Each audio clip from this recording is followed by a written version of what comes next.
Every December, children lined up at a Toronto mall to meet Santa Claus, a gentle grandfather with twinkling eyes and a snow-white beard.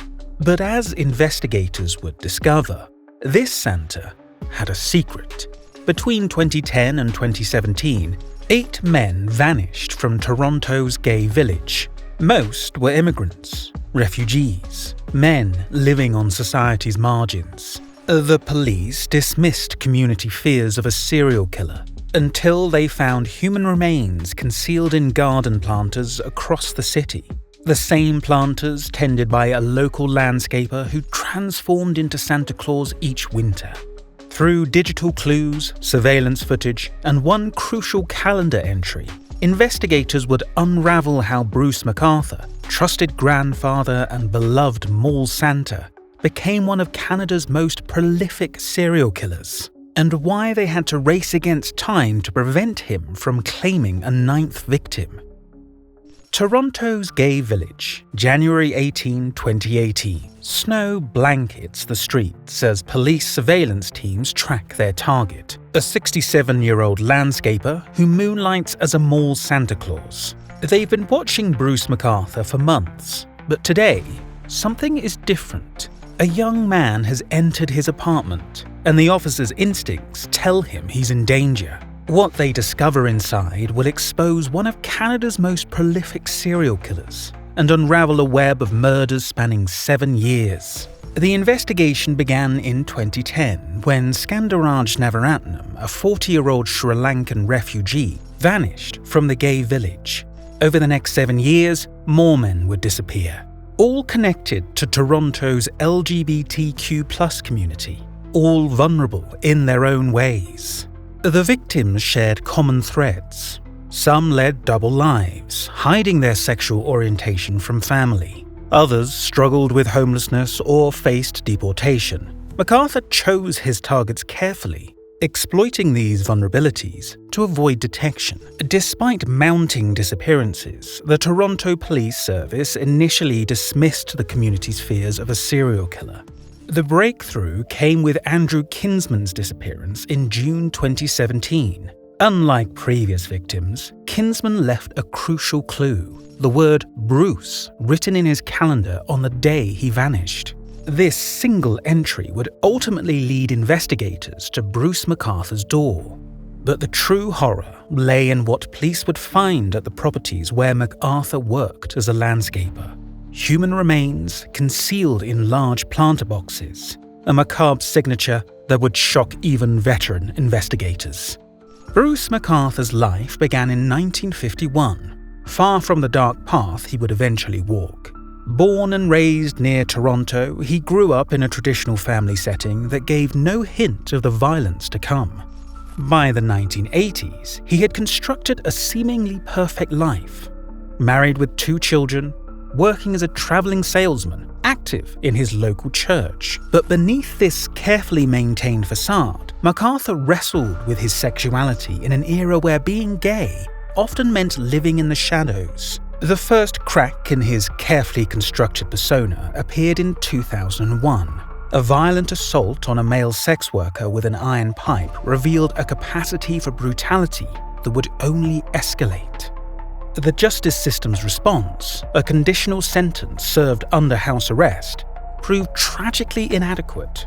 MacArthur successfully applied for a pardon, effectively erasing this red flag from his record. His victims were men with dreams, hopes, and families who loved them. Skandaraj Navaratnam had fled civil war in Sri Lanka to build a new life in Canada. His friend described him as always laughing, always smiling, always happy.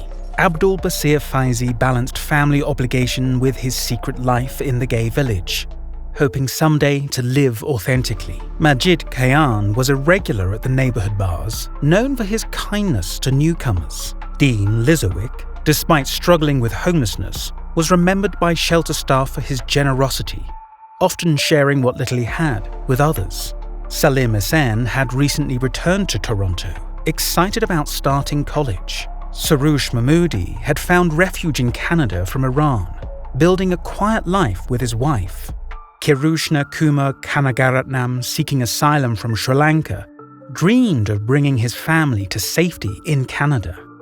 What drove a grandfather who played Santa to become a predator? The psychology behind MacArthur's crimes reveals a complex intersection of power, opportunity, and calculated deception. Each murder followed a pattern suggesting premeditation rather than impulse. MacArthur photographed his victims in posed positions, keeping the images as trophies.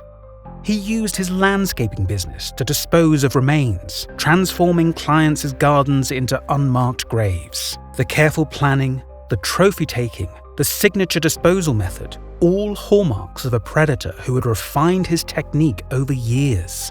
January 2019. A packed Toronto courtroom falls silent as Bruce MacArthur rises to face justice. The man who once played Santa Claus now stands convicted of 8 counts of first-degree murder. The sentence: life imprisonment with no possibility of parole for 25 years. The breakthrough came through meticulous detective work. Surveillance teams tracked MacArthur's movements. Digital evidence revealed trophy photos of his victims. Most damning were the planters, scattered across Toronto's gardens, each concealing gruesome evidence of his crimes. Police would recover over 1,800 pieces of evidence from his apartment alone. The arrest itself proved tragically timely. When officers burst into MacArthur's apartment that January morning, they found a young man already bound, moments away from becoming the 9th victim. The officers' swift action had interrupted a killer's routine, saving a life and ending a reign of terror that had spanned nearly a decade. The case joins the dark pantheon of LGBTQ+ targeted violence, echoing the crimes of other predators who exploited marginalized communities. But MacArthur's murders expose something equally sinister: how a killer could operate in plain sight when his victims came from society's shadows. The impact ripples far beyond the courtroom. For Toronto's gay village, the wounds run deep. Trust in law enforcement, already fragile, suffered further damage as questions emerged about missed opportunities and dismissed concerns. Why did it take the disappearance of Andrew Kinsman, a white, well-connected activist, to finally spark serious investigation? The case has forced changes in how missing person cases are handled, particularly involving marginalized communities. The Toronto Police Service faced intense scrutiny over their initial reluctance to acknowledge a serial killer was targeting their community. New protocols have been implemented, but for many, these changes come too late. For the victims' families, no verdict can restore what was taken. Their impact statement spoke of shattered lives, endless nightmares, and the torment of knowing their loved ones' final moments. As one family member stated, "We will be haunted forever by what happened." The media attention, including the powerful documentary Santa Claus the Serial Killer, available on Apple TV+, and numerous television specials, keeps the case in public memory, ensuring these stories and lessons aren't forgotten. But it also serves as a reminder: sometimes the most dangerous predators hide behind the most benign facades.